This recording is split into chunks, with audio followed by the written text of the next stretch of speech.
Govindpur police को गुप्त सूचना मिली कि 5 से 6 लोग टैंप से उतरकर गर्म पत्थर घोड़ाबांधा हॉस्पिटल के सामने एक साथ इकट्ठा हुए हैं, जो अनजान चेहरे लग रहे हैं और कुछ लोहे का सामान लिए हुए हैं जो किसी बड़ी घटना को अंजाम दे सकते हैं। इसकी सूचना वरीय पदाधिकारी को दिया गया।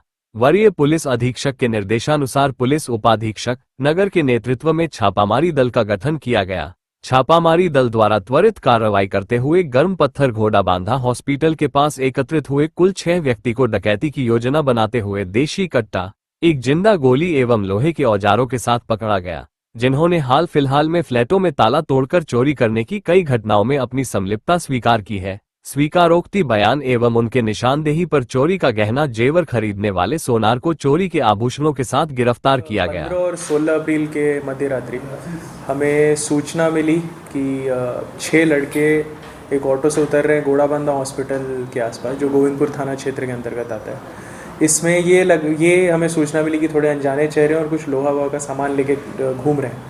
तो क्योंकि फरवरी के माह में यहाँ पे एक स्पेट ऑफ इंसिडेंट्स हुई थी जिसमें काफ़ी सारे घरों में गृहभेदन किया गया था, तो इसके लिए हमने त्वरित कार्रवाई करते हुए वरीय पुलिस अधीक्षक महोदय ने डीएसपी सिटी के अंदर एक टीम बनाई, जिसमें इंस्पेक्टर फैज़ और अशोक जो हमारे गोविंदपुर थाना प्रभारी हैं, इनको हम लोग रखे थे। बाकी टीम में और भी मेंबर्स थे।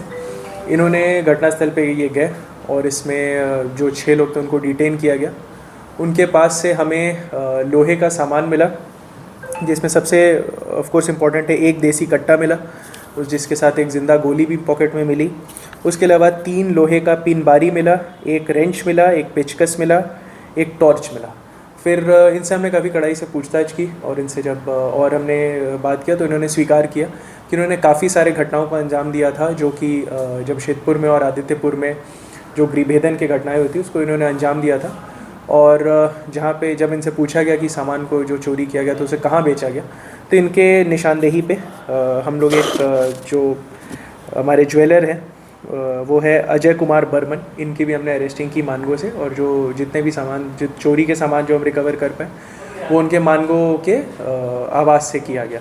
इसमें जो अरेस्टिंग हुई है उनका नाम है तारा सिंह चौहान उड़ीसा से, राहुल चौहान पूरी उड़ीसा, अजय चौहान कटनी मध्य प्रदेश, आशीष चौहान कटनी मध्य प्रदेश, बाबू गोंदिया कटनी मध्य प्रदेश, संदीप सोलंकी जो कि औरंगाबाद महाराष्ट्र, और जो ज्वेलर थे उनका नाम था अजय कुमार बर्मन जो कि मानगो के रहने वाले हैं।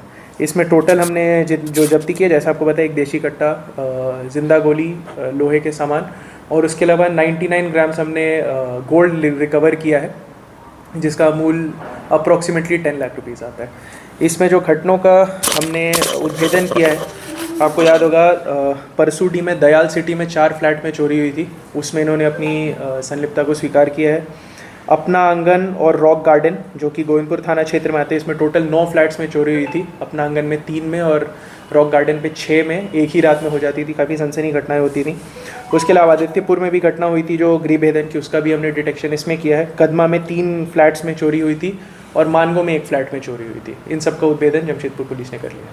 सर, ये 3-4 जगह जो चोरी का भी इसमें यही होगा कि क्योंकि हमारे पास एक समय सीमा रहती है जिसके अंदर हमें फॉरवर्ड करना पड़ता है, but because multiple cases are involved, तो इसमें हम लोग इनको रिमांड पे लेंगे, पूछताछ करेंगे, और अगर कैश का कुछ और ये आता है कि कहाँ रखा गया, अगर कुछ जो खर्च नहीं हुआ अगर वो रखा गया होगा, जिसको भेजा गया होगा उससे अगर कुछ खरीदा भी गया तो उसको भी सीज़ करने का हम लोग प्रक्रिया चलाएंगे। तो मोस्टली जैसा कि हमें पहले से शक था कि राज्य के बाहर कहीं गिरोह है, कभी कभी उड़ीसा का एक इंटेलिजेंस आता था, फिर मध्य प्रदेश का इंटेलिजेंस आता था, एंड इनमें यही पता चला कि जो गैंग कंबाइंड काम करती थी इसमें कुछ मध्य प्रदेश के लड़के थे, जैसा कि हमने बोला कटनी मध्य प्रदेश के, और बाकी 2 लोग इसमें पूरी उड़ीसा के थे। चलते रहता था। Again this is a very good question, जो हम लोग भी, और इसमें एक बार इन्वेस्टिगेशन होगा तो क्लैरिटी आएगा, बट मोस्टली इनका होता था कि इनका रेकी चलते रहता था।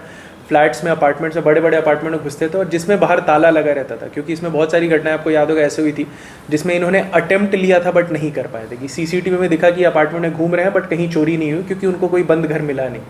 तो मोस्टली ट्रायल करते थे ये लोग, बट उसमें ऑफकोर्स रेकी वेकी अगर और कोई भी इसमें इन्वॉल्व होगा तो उसके भी हम लोग अनुसंधान करेंगे। सीसीटीवी में देखा होगा कि पीछे की दीवार से फान आया, उस टाइम इनफैक्ट हमने एक सिक्योरिटी ऑडिट भी यहाँ के जितने रेजिडेंशियल एरियाज उनका कराया गया, तो उसमें हमें काफ़ी सारे इनफैक्ट उसमें ये भी दिखी थी कि दीवार बाउंड्री वॉल्स नहीं है। जैसे मुझे खुद याद है कि रॉक गार्डन में खुद पीओ पे गया था डीएसपी के साथ, उसमें वहाँ पे बाउंड्री वॉल नहीं है, तो काफ़ी इन लोग के लिए भी इजी हो जाता था। तो ऑफकोर्स रेकी इसमें इन्वॉल्व होगा, अगर होगा तो इसमें हम लोग फिर पूछताछ करेंगे। जैसा हमने बताया 7-8 घटनाएं, तो एक एक करके सब में रिमांड में लेंगे, बेटर इन्वेस्टिगेशन होगा, बट क्योंकि समय की सीमा रहती है तो इनको फॉरवर्ड किया जाएगा। सर जमशेदपुर के साथ साथ क्या रांची अन्य जगहों पर भी चोरी करना? अगेन ये सब थोड़ा सा और अनुसंधान में आएगा। जो जमशेदपुर में एरिया थे और आदित्यपुर, क्योंकि इसमें आदित्यपुर पुलिस ने भी हमारा सहयोग किया था इस इन्वेस्टिगेशन में, तो फिर इसीलिए आदित्यपुर और जमशेदपुर का क्लैरिटी है। धीरे धीरे अगर बाकी जहाँ भी ऐसी घटनाएं होंगी उनसे भी समन्वय स्थापित करके हम लोग इसमें सुनिश्चित करेंगे। और भी कोई गैंग और बचे सदस्य क्या गैंग के सदस्य और सदस्य हैं? ये गैंग एक्चुअली काफ़ी वेल नोन गैंग है, तो हम सर्टेन की और सदस्य ऐसे होंगे जो देश भर में कहीं घूम रहे होंगे,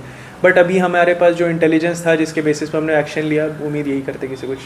सर इससे पहले जेल गए हैं ये लोग? ये सब धीरे धीरे ही पता चल पाएगा, इसी जैसे हम लोग इसमें फर्दर इन्वेस्टिगेशन पता करेंगे।